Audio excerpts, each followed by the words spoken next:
Hello, everyone, and welcome to the 2024 Oregon Specialty Crop Block Grant Program process overview. My name is Gabrielle Ugaldi, and I will be hosting our conversation today. This is me. Um, my name again is Gabrielle Ugaldi. I am the Specialty Crop Block Grant Program Coordinator. I am the one who is going to facilitate everyone through the application process and the entirety of the grant process. And then I'm here to help you. So my telephone and my cell phone are listed on this page here, as well as my email. Feel free to reach out at any time with any of your questions, comments, concerns. I'm here to help you. I want to be helpful. I know there is a few changes to the program this year, so I really want to be available to the folks who need it. Today, we're going to really go over four different items. So we're going to take a look at what Specialty Crop Block Grant Program, or what I affectionately call Specialty Crop. I shorten the name since it's so long. At a national level, we'll see kind of what gives us the basis of these dollars. Then we'll take a look at the Oregon program, take a look at the timeline, and finish with a look at the application. So to start, the purpose of this program is really to enhance the competitiveness of specialty crops within the state of Oregon. This specialty crops are defined by USDA definition as fruits, vegetables, treed nuts, dried fruits, horticulture, and nursery crops, and that includes floriculture. So pretty much everything that we grow within the state of Oregon, except, your bigger crops, corn, soy, wheat, and livestock animals. So the purpose of this program really is to enhance those competitiveness of the specific specialty crops within our state that we grow. I like to throw this slide up here just so everyone can kind of see the USDA's website for specialty crops. I like to also throw this up because, as you can see, it poses the question about, in the middle of that strawberry, what is a specialty crop?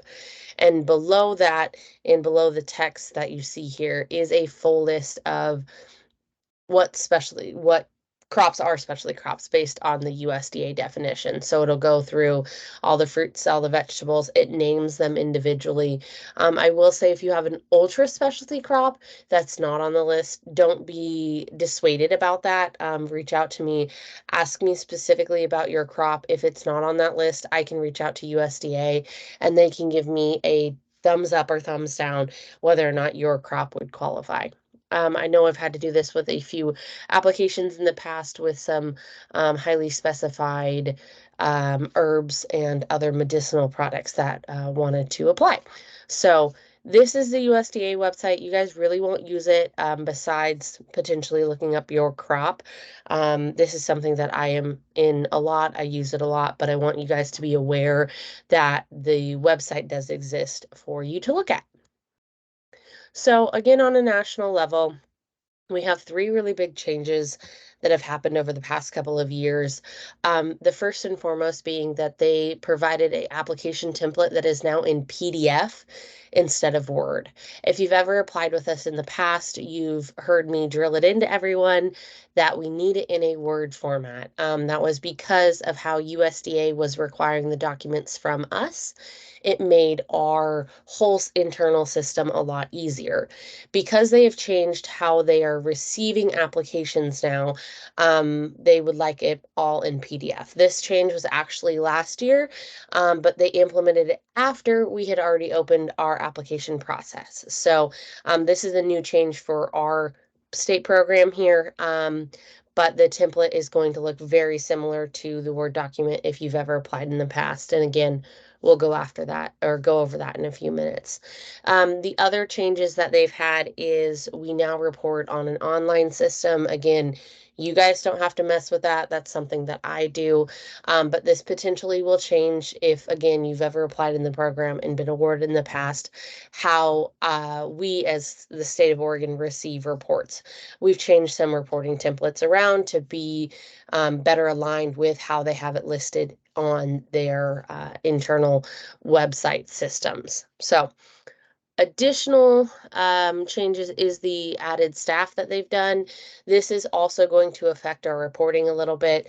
Basically, what it means is our reports get reviewed faster and turned back to us faster, which is a good thing because instead of waiting a year and a half after you've reported on something, now we're getting turnover in about 6 months for them to review reports and come back to us with questions and clarifications to get things approved.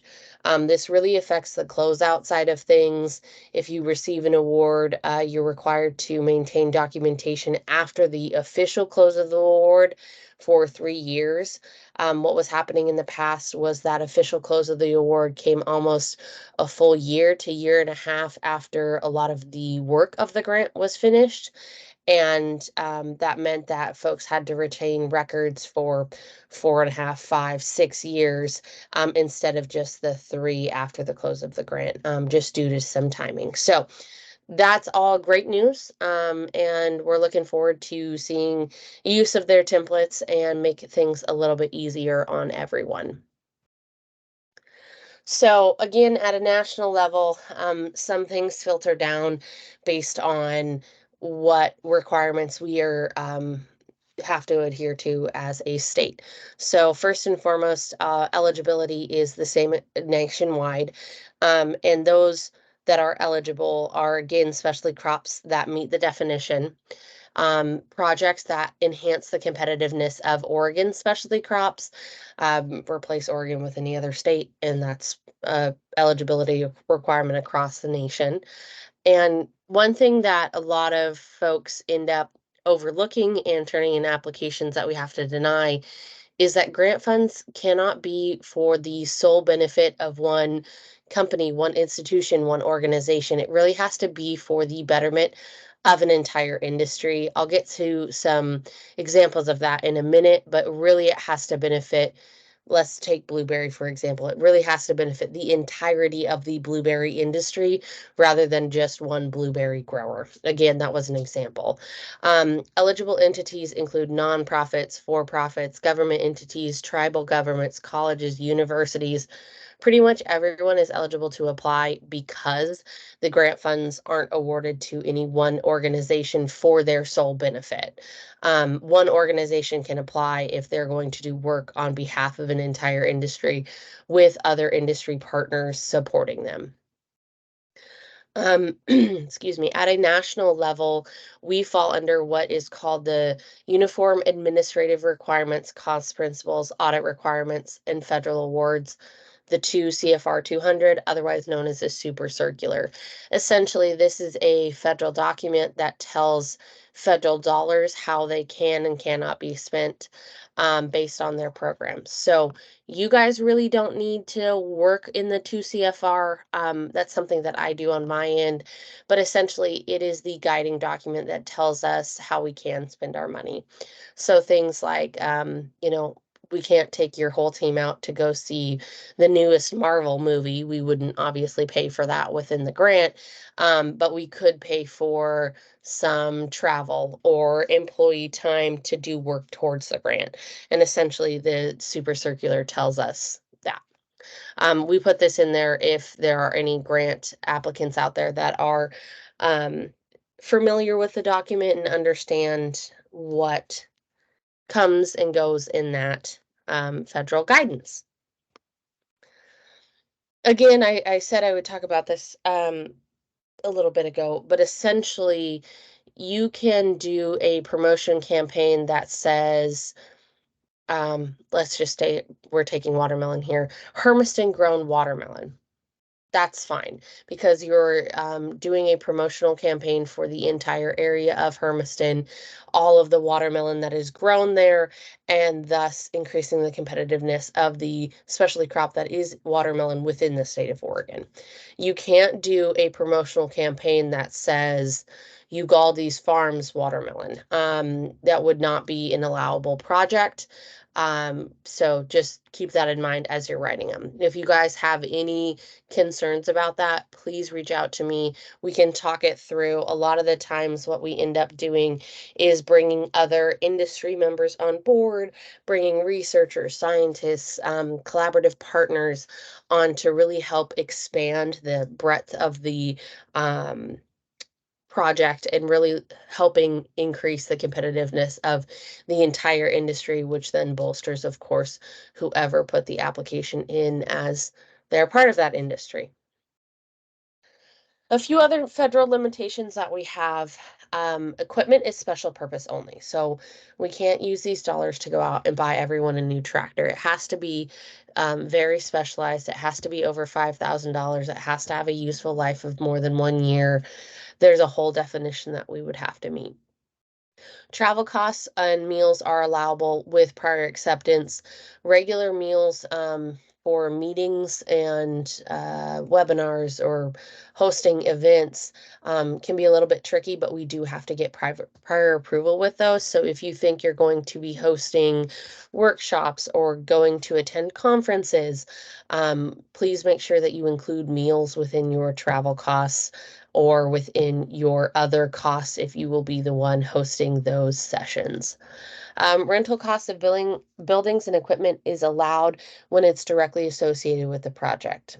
For example, if your company is going to be putting 25% of staff time effort towards this project, you can only request 25% of the cost of the rental of your building.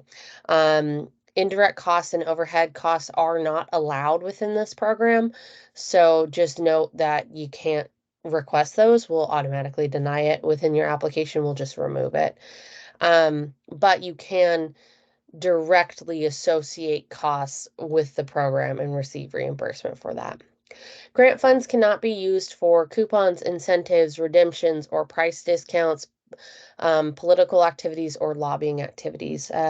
We just have to remember that these are federal tax dollars. They're within the Farm Bill. That's what gives the USDA the authority to give these dollars out. So we really want to use these as public domain dollars and understand that we want to avoid any fraud, waste, or abuse with any of the grant funds. So we really have to watch out for coupons, incentives, price discounts, those types of things.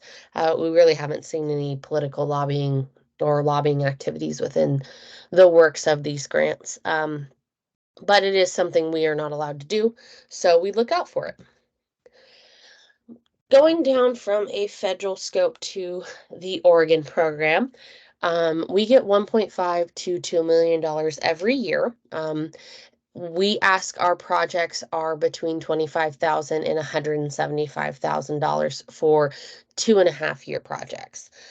They can meet any of our if they meet all of those qualifications that I've already listed, as well as the program priorities, and they're within that budget range, then they're encouraged to apply.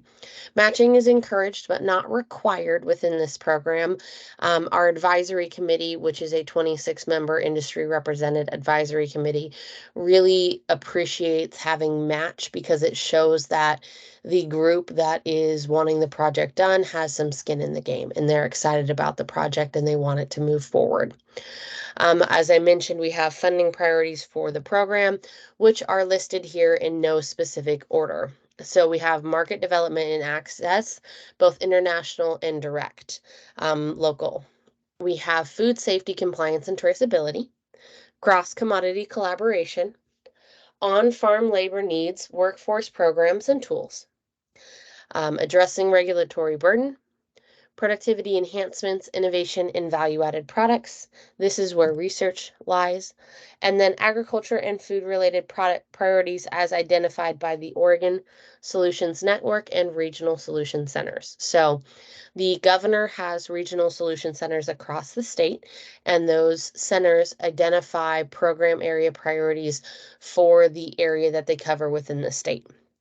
If you are going to address one of those priorities that the Solution Centers has created or identified, I should say, you need to receive or input a letter in your application as part of your letters of support that indicates from the regional solution centers that indicates that your project would marketably move the needle on that issue. So please note that if you have that priority area, you also need to hit one of our priority areas and that you need that letter as well.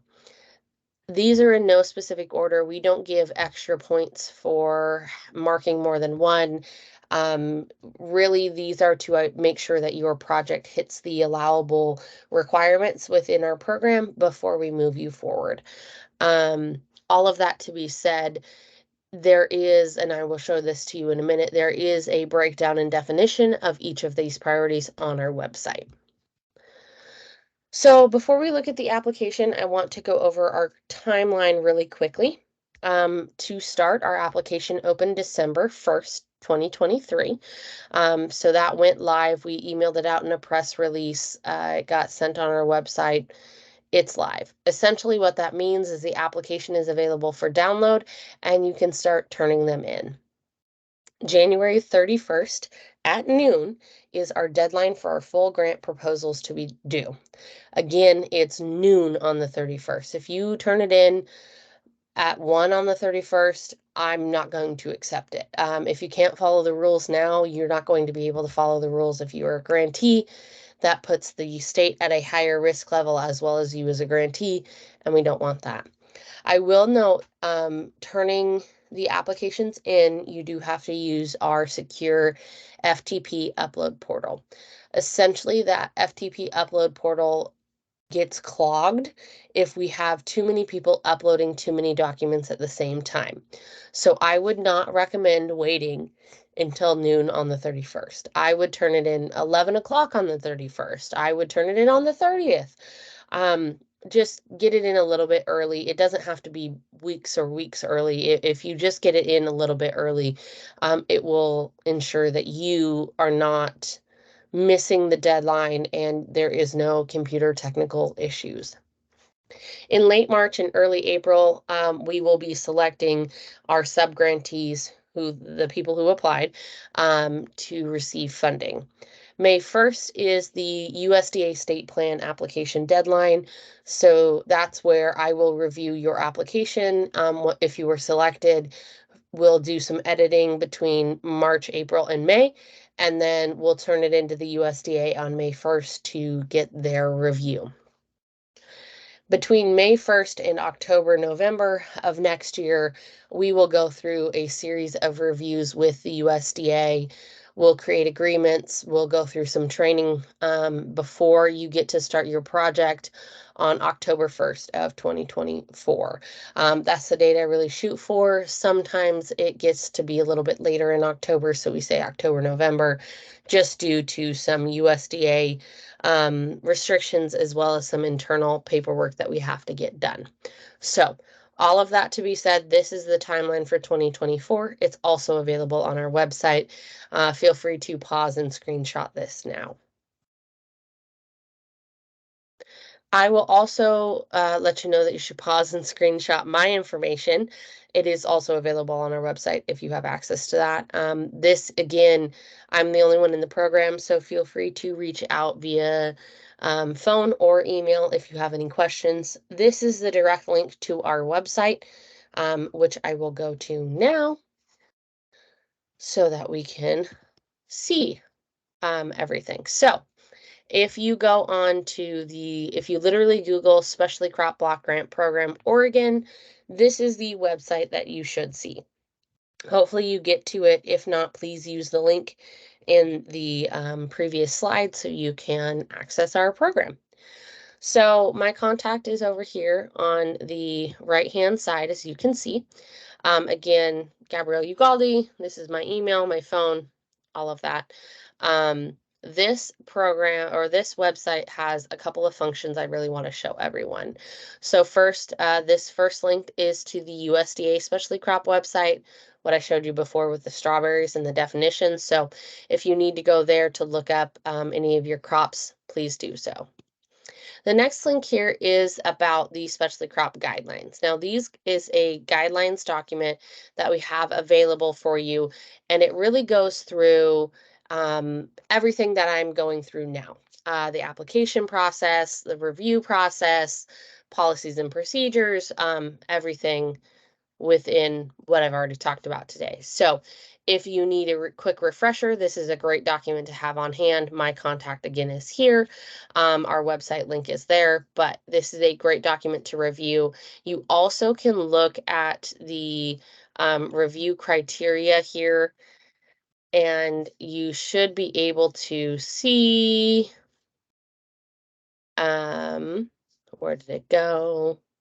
Yes, you should be able to see the score sheets, which it doesn't look like they're on there. I will edit that and get that on there. Don't worry. But the score sheets would be available as the last page attachments in that document. It talks about applicant eligibility exclusions, and in this link right here, the third one is the proposal template. So I would suggest downloading this and then working on your desktop off of it rather than in an internet browser, just because it will help you save and keep the information that you put in.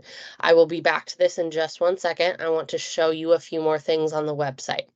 So again, here's our timeline, what I just went over for you guys online. And then our resource section right here can be extremely helpful for anyone who's looking for ideas of what to apply for. You can see it says Oregon Specialty Crop Block Grant Project Summary for 2020, 21, which is our additional dollars through the HR 133 Consolidated Appropriation Act.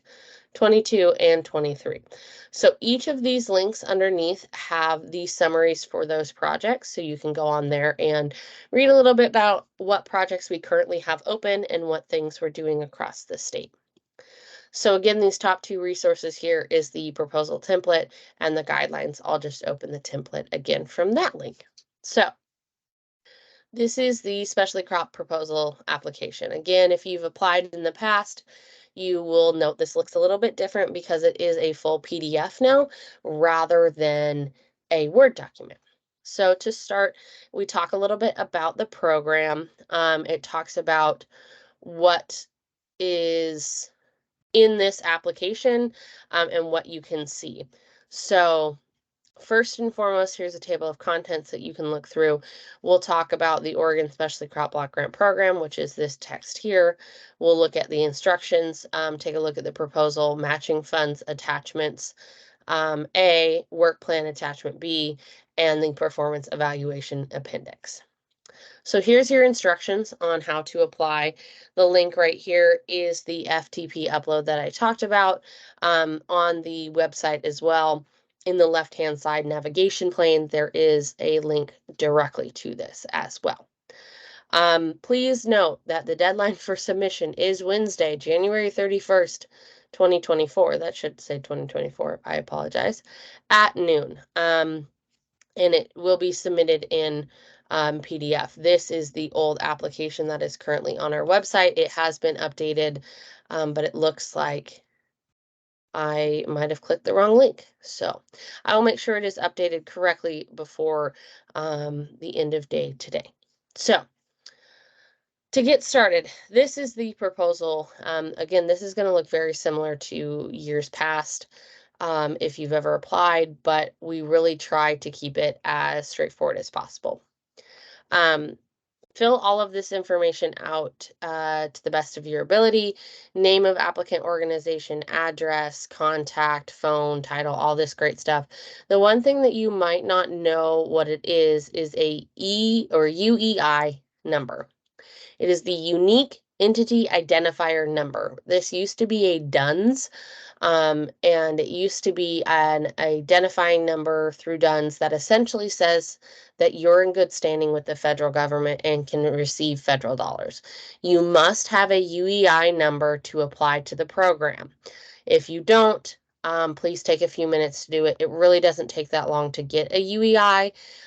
If you have already applied for a UEI and you're waiting for it to come in and the application is closing down, please reach out to me and let me know that you've applied. You should be able to still apply to our program. What it really matters when we apply to USDA in May that everyone has a UEI. So we want to get that process started now. So if you don't have one, please get one. If you are in higher education, if you're a professor or a researcher at OSU, Chemeketa, any of the other ones, please make sure your application is approved by your grants office before you send it to us. We've had some issues with this in the past from several organizations where the primary investigator has not gotten approved through the higher education's office, and then we have to backtrack the application and they change a bunch of stuff to the point where we are no longer able to approve it moving forward, and we have to go back and select other applications. Again, it's pretty straightforward from here. Specialty crop request how much you want from us, what your cash match is, what your in-kind match is, and the total project cost. So you'll add these first 3 boxes in together to get that last one. Then you go down and you go ahead and click which commodity that you're going to be engaging in. So for example, you're going to click fruits, and then you can go on and list them down in your project partner section. There wasn't room next to the commodity section to give you a space to list what you're going to mess with. After that, you're going to check which funding priorities you identify in for this project. Again, there's a full list on our website here.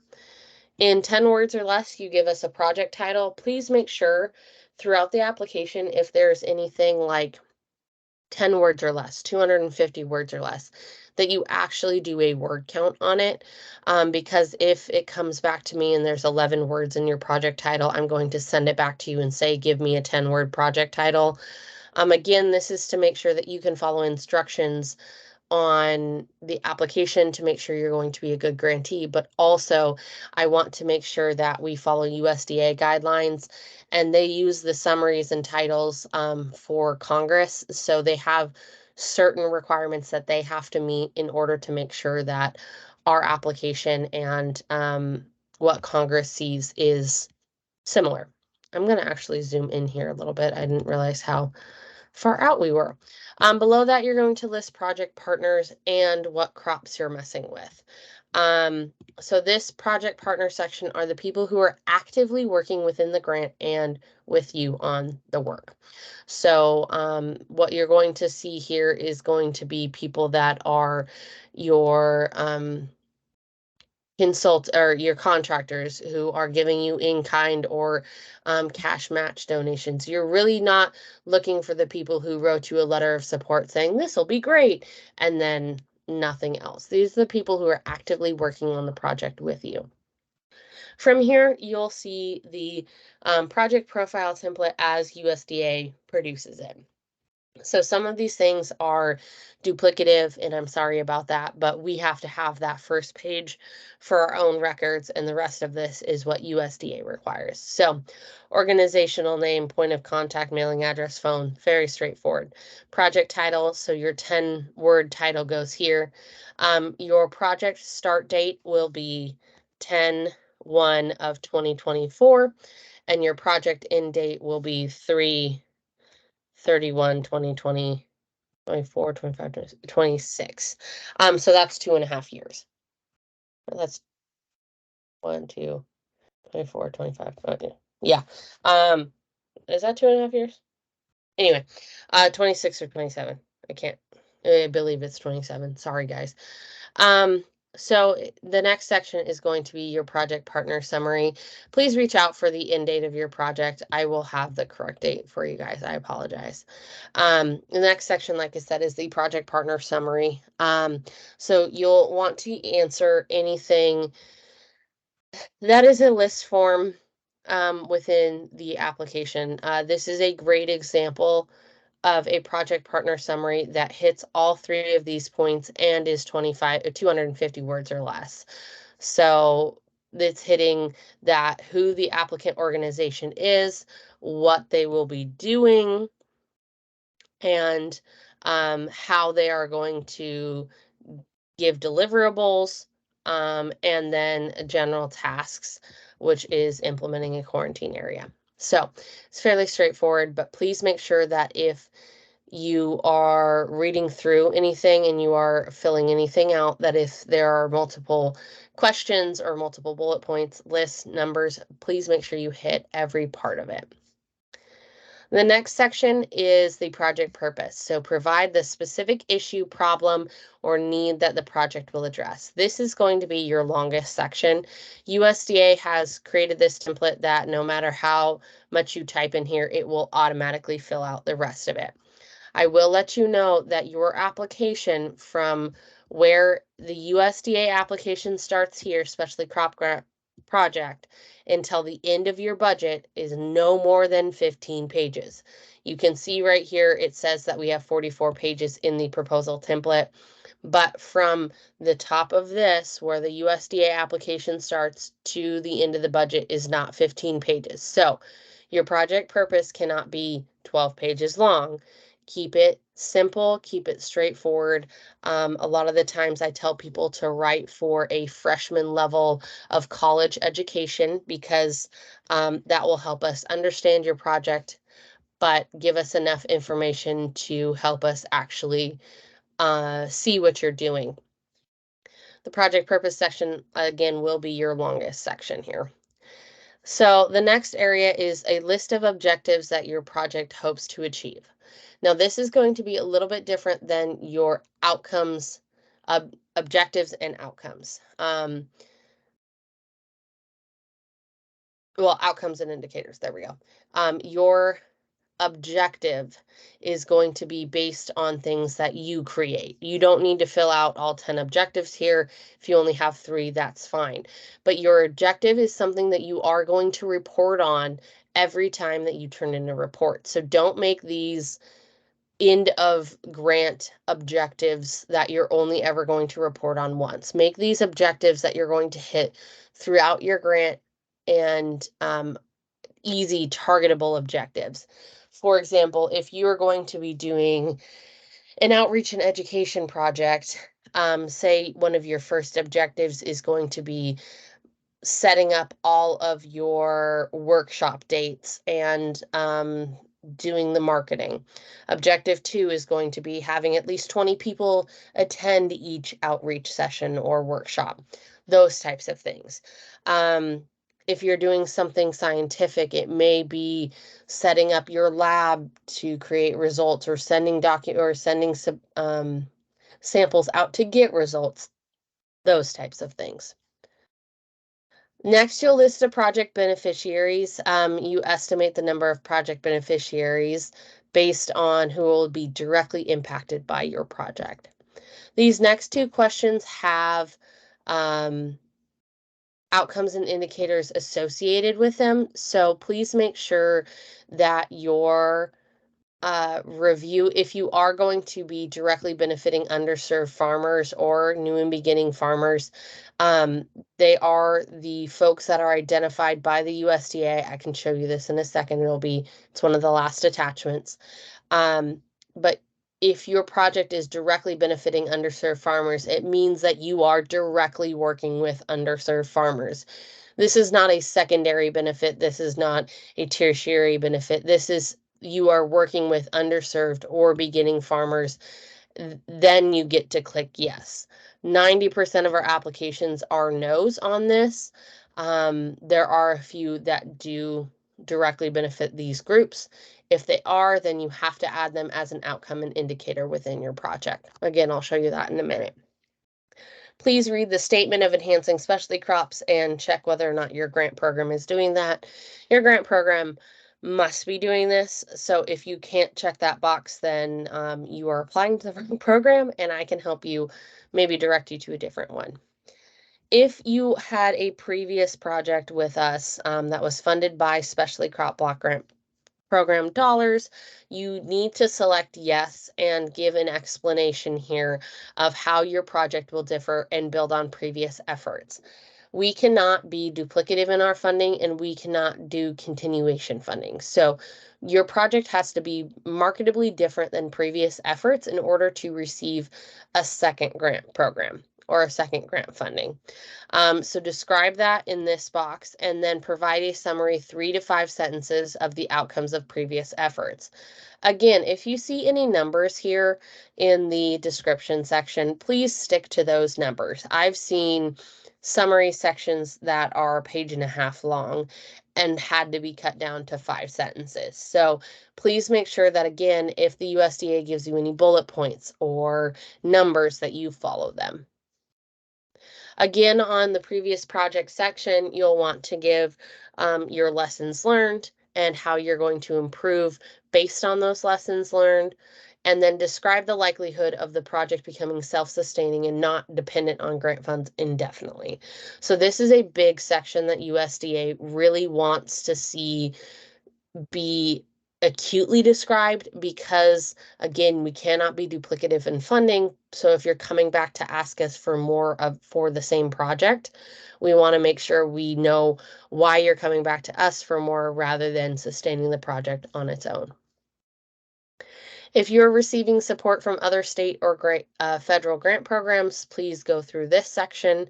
Again, we won't be duplicative in funding. So if you are receiving federal or state dollars for the work, I'm going to have to see that application to make sure that you're not asking for, let's say, 4 laptops from us and 4 laptops from them, and you only have 4 people on staff. Obviously, we don't need 8 laptops to do 4 laptops worth of, or 4 people's worth of work.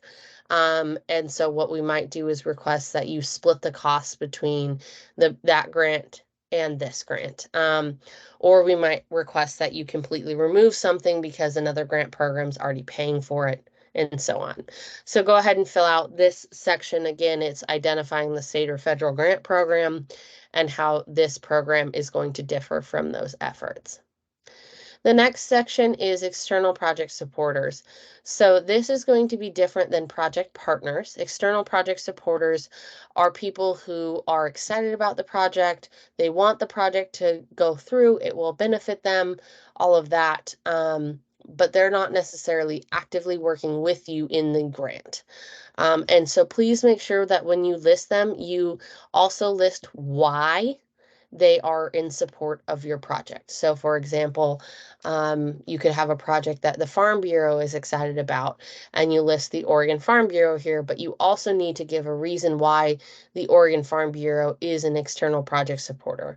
They're excited about adding new crops to Oregon's industry to provide more diversification, whatever it is. You don't necessarily need a letter of support from every organization on your list here, but you do get 4 letters of support. So make sure that you list the 4 that you have letters of support from, and you list any additional project supporters here as well. Expected measurable outcomes. So this is a little bit different than our objectives earlier. Those objectives earlier, again, are targeted goals within your grant that you come up with. These expected measurable outcomes are things that USDA has identified across all of their programs for items that they deem as measurable outcomes for the federal dollars. There is an attachment at the bottom that I will go through with you about this. So you cannot change the wording on any of these. You really have to fill out word for word, letter for letter, about the indicators and sub-indicators of the outcomes that you choose. So for example, we're going to say we're doing a marketing project that wants to increase consumption. We'll click outcome number 1. There's an example right here that says total number of customers who have gained knowledge about specialty crops that are adults. There's one for children as well. And we think that 132 people, based on our project, are going to get knowledge about specialty crops based on what we do. So we check outcome number 1 up here, which we've done, and then we would list outcome 1 here, indicator 1.1A, and then list the indicator description that the USDA provides in their performance measures attachment. Again, that's at the bottom of this, and the value that we see. So essentially we want, again, word for word what the USDA has written, We are not looking for 100 of these. I would say maybe 5. 3 to 5 is a good number in here. You are going to, again, have to report on every single one of these every single time you report. You report twice yearly. So make sure that your indicators are things that you can actively track and actively manage. So make sure you're selecting things that work with your grant program and not just picking things willy-nilly. Almost no one has miscellaneous outcome measures, but if you don't have any outcome measures within the outcomes and indicators that really match your project, we can put one in here and get approval by USDA. It is very rare that they approve them because, again, you have to continually report on them, and it would almost always be an objective rather than an outcome measure. So, give me a call if you can't find an outcome measure that fits your project, and I'll talk you through it and we can find one together. So this next section is going to be explaining how you collect the data and report on the data. So this is going to be things like you're using a tracker on your surveys that tell you how many people gave survey responses. You're doing social media marketing, so it gives you how many clicks. You're doing some sort of research project, so you're going to tell us how you're going to gather the data, input the data, interpret the data, and give us results. Again, this space is also for how you're going to disseminate those results and provide input to the rest of the industry about what you're doing.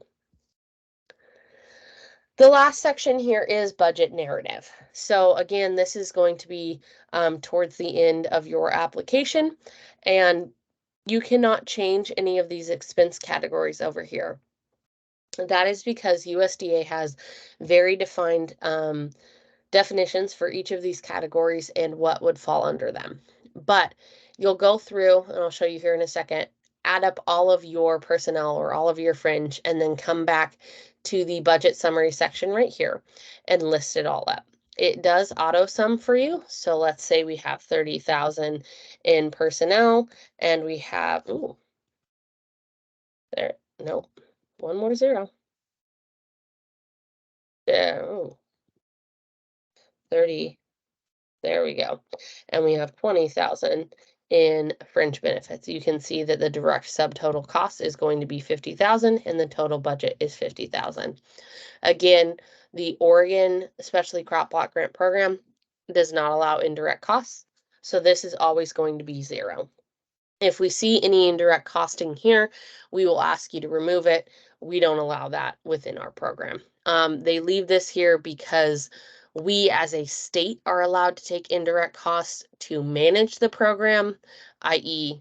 me, but we don't allow you guys as applicants to take it based on how we have to write the agreements and whatnot.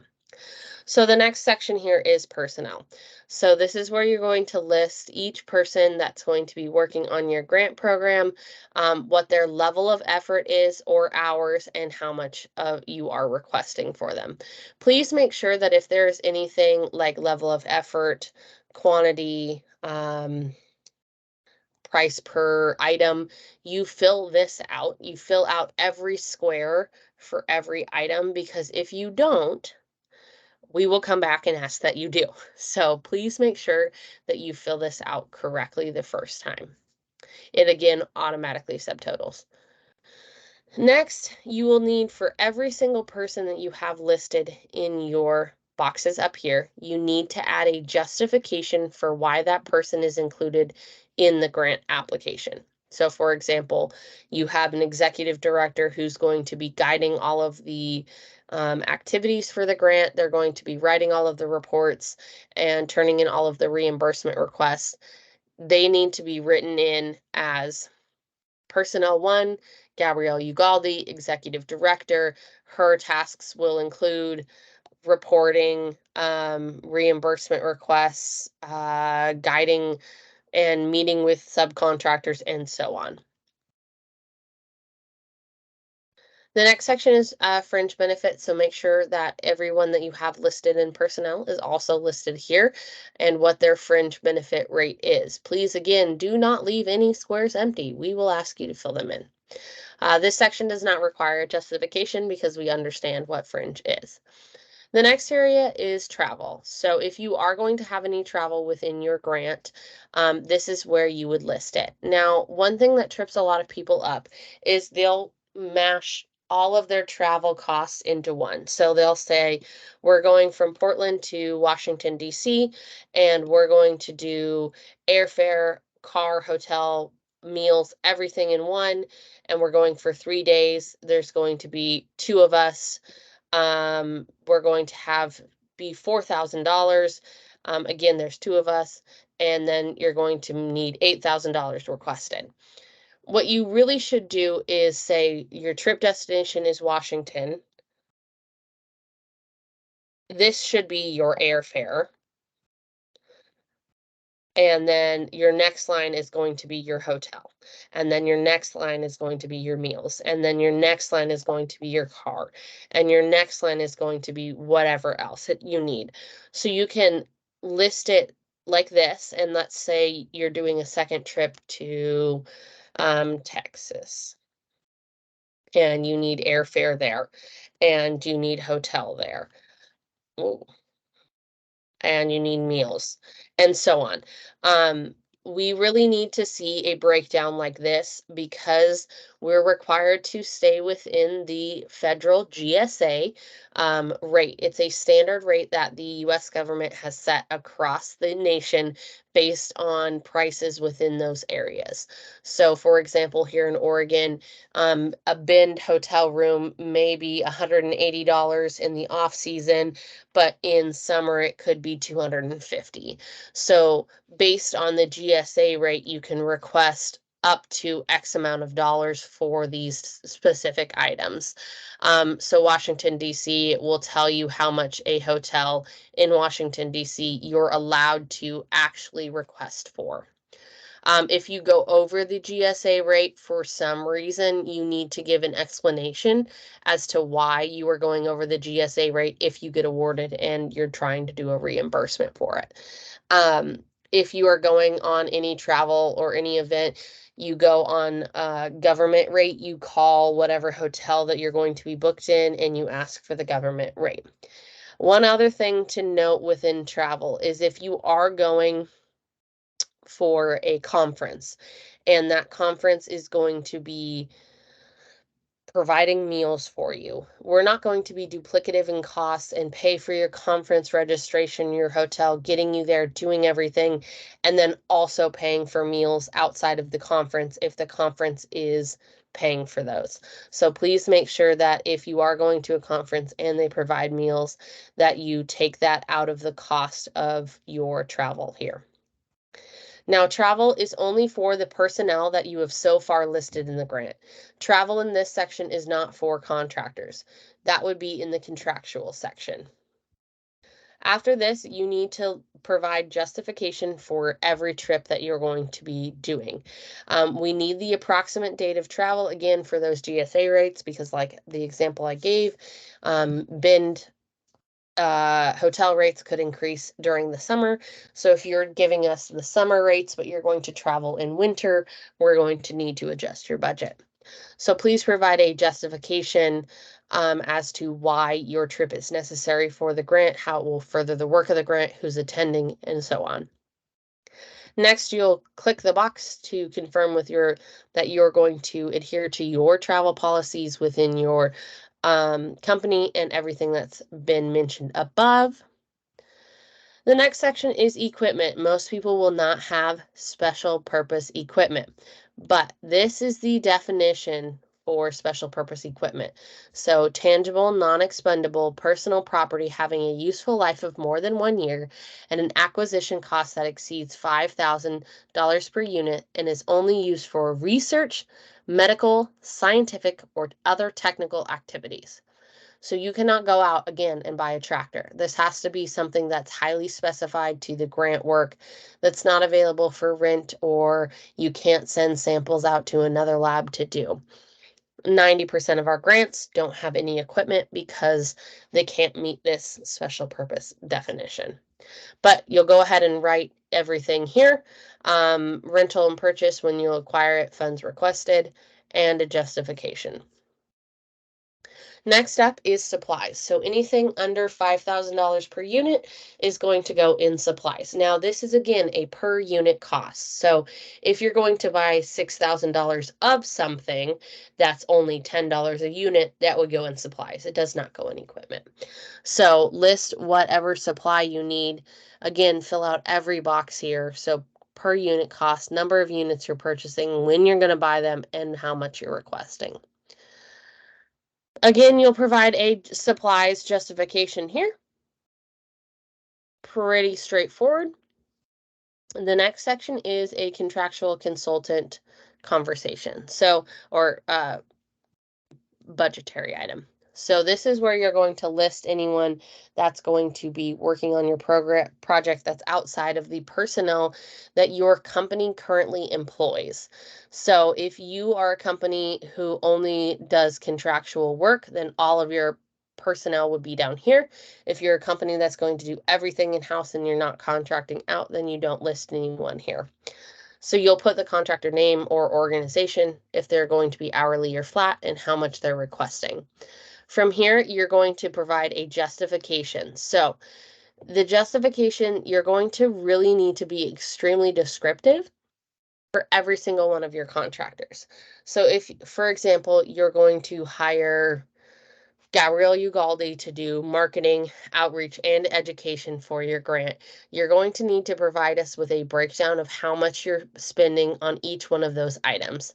So let's say you're giving me $30,000 and each item is going to be $10,000, but within outreach, 5,000 of that is going to be travel, and within marketing, 2,000 of that is going to be social media outreach that I'm going to do and then you're going to pay for, those types of things. So please make sure that you give a very detailed description of how the contractor is going to fit into the grant, what they're going to do, and give a justification as well as a breakdown of their costs. The last box you check here is going to be making sure that you conform with your procurement standards within your own company and state and local laws. The second to last section of your budget is other expenses. So this is where you're going to put things like you're buying social media ads, you have you're paying for a student's tuition because it's required by OSU to have graduate student tuition, that goes here. You're going to attend a conference costs go here. You're sending out your scientific paper for review and publish, that goes also here. Again, fill out every single square. So per unit cost when you're going to buy it, how many units you're getting, and how much you're requesting. Finally, you'll give an other justification for each of the items above and how they will affect the work of the grant. As mentioned, we do not do indirect costs, so you don't have to worry about this section. But the last section of the budget is going to be program income. Now, program income is really going to only be activities that are directly related to the grant. So, for example, if you're doing a workshop and you're charging people $20 to attend the workshop, any of that program income is going to have to be directly used back into the grant. So you had 10 people come, you charged them $10, so you got $200. How are you going to turn around and use that $200 for the work of the grant? It can be put into personnel, it can be put into contractual, whatever you want it to be put in. It has to just be used within the time period of the grant and back towards the work of the grant. It's not something that you guys can pocket and invest or do other things in. You really have to put it towards the grant. And this is the end of your 15 pages. So again, from where the USDA application starts, that says Specialty Crop Block Grant Program template, to now is the end of your application. the end of your 15 pages. From here, you have two attachments. The first one is going to be a matching funds narrative. This tells us as the state how much cash or in-kind match you have and what expense category it's going to go under. So you're going to go through and list the personnel, the level of efforts, and the funds that are going to come in either cash or in kind in this section. You don't have to provide a justification for any of this, but you're going to go through and do that with every single one. Travel looks the same. These are all the same requirements as above minus the justification. And again, this is in kind or cash. The reason that we are asking for this is because all matching funds have to be allowable within the grant. So what that means is that you can't go out and request that Farm A pay for your entire staff to go to Disneyland and put that as a matching funds within the grant. That's just not allowable. So you have to make sure that what you're listing in the matching funds is also allowable within the normal grant. The next attachment is attachment B, which is a work plan. Now, this is going to be a detailed breakdown of the activities of your grant. So this is going to be project activity, who's responsible, and when they're going to get that done. So please go through and answer these questions that are in each box and fill out the table below. This goes on for a couple of pages, so you guys can add as many activities as you need. Make sure that this is detailed enough that if someone were to pluck this out and read it, they could kind of see what your activities are and what your grant is doing. The last section here is going to be your outcomes and indicators. As I mentioned earlier, this is the final attachment that you're going to have within this application. You still have a few other things that I'll go over in a second. But this outcome and indicator section is what the USDA has created and given out to all of their grant programs to make sure that you guys are all on the same page when you are doing applications. So again, let's look at outcome 1, indicators 1.1, 1.2, 1.3, and 1.4, 1.5 as well. So outcome 1, which is increase in consumption and consumer purchasing of specialty crops. This used to be if you were doing a marketing project required, but it's no longer required if you're doing a marketing project. It's just what fits best. So for example, we're going to say outcome 1, indicator 1.1, total number of consumers who gain knowledge about specialty crops, and what we saw above was adults.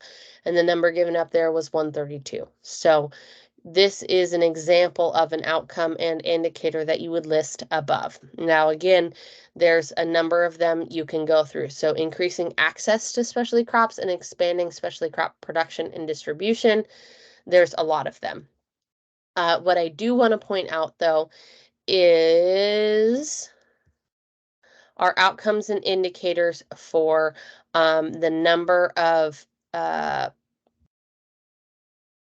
where did it go? Oh, there it is. The new and beginning farmers or socially disadvantaged farmers that went into specialty crop production as a result of your project. So if you go up to the beneficiary section and say that your project directly affects one of those two groups, you also need to have outcome 2, indicator 2.9, either A or B. And it basically says that your project actively worked to get people within one of those two marginalized groups into specialty crop production. And you're going to have to tell us how many of each of those types of groups or one of the groups you are going to be working with to get into specialty crop production. So this is a required outcome and indicator if you do select those boxes and your project is working towards that. But if you are not actively working towards getting new farmers or socially disadvantaged farmers into a new specialty crop production, then you don't need to mark either of those boxes. So that's the outcomes and indicators, and I will scroll back up to our requirements here so you guys can see those one more time. And I want you guys to look at this again as what is required within the program. So the cover page, which is that first page here that we talked about, that is the cover page, it says right here. Then your application from the next page to the bottom of your budget is 15 pages or less, preferred including the budget. So this again is neither of your matching funds or your work plan attachments. We really want this to be something that someone could pick up, read, and understand, and not spend 4 hours trying to read through 600 pages. So please make sure that you keep the project purpose section clean and concise, and everything else short and sweet. Matching funds A and work plan attachment again are not included in the total page limit, but please make sure that you do attach them. This again was off. By the time you guys watch this will be corrected. It does need to be submitted in PDF format, which is the required format by USDA. It used to have to remove all the instructions, but again, you can't do that because it's PDF, so we'll leave those in there. But the deadline for submission is going to be January 31st at noon. So please make sure that you know that and get that in. You have letters of support that you can include in your application. You are limited to 5 letters of support, and we prefer that it is in one PDF package because the FTP upload website, you can only upload 7 documents at a time. So if you upload the application, your work plan attachment, your matching funds attachment, and 5 letters of support, you're at 8 documents. So we really want to make sure that we get all of your uploads in at once and that we have no problems with the FTP. So if you could compress those letters into one document, that would be great. If you can't, it's not a problem. Just make sure that your proposal or your application, in both of your attachments are in one document. That way you have the extra space to submit all 5 letters singly. Again, the FTP upload link is right here. I will click on that next so we can go through that. And again, the deadline is January 31st at noon. So this is what the FTP website looks like. I just clicked that link. It looks pretty simple. You should see our logo at the top. You can choose files by selecting or drag and drop the files from your computer onto this box, and it will provide you with a list of them up here as you are uploading them. You'll fill out name, email address, phone, and then just write in here specialty crop application and begin upload. When you do upload, you get a message up at the top up here that says your upload was successful, but because most people scroll down, they don't actually see that their upload was successful, and then they'll contact me and be like, oh no, I didn't get it uploaded. And I can go in on the backside and check and make sure you did, but please make sure you scroll up to see if you received an upload approval message. This is going to be a little bit different than previous years, but you will not get an email that says that you have uploaded a document. We used to have that feature, but we've changed the backside of how the FTP kind of functions, and we no longer get those emails, which is unfortunate, but understandable. So if you need to check that your application has been uploaded, please shoot me an email and I will go in and check. But other than that, that's how you apply. So again, this is the application. It's available on our website, which you see here. As I pointed out earlier, this left side over here is the navigation plane. So you can see the grant funding priorities. As I mentioned earlier, a breakdown of all of those with more information. The next one on this is the program guidelines that I pointed out earlier. The application process as a whole. So this gives you a quick breakdown of how to name your files. It gives you the submission link. It gives you your proposal limit and a few other things. Again, on the navigation plane, there is a box that says submit a proposal, which takes you to the FTP. And that is all I have for you folks. I really appreciate you guys spending the time with me today to go over the 2024 Specialty Crop Block Grant Program application process. I look forward to seeing your applications come through. Once again, this is my contact information. Feel free to reach out at any time. I'm here to help you. I want to help you.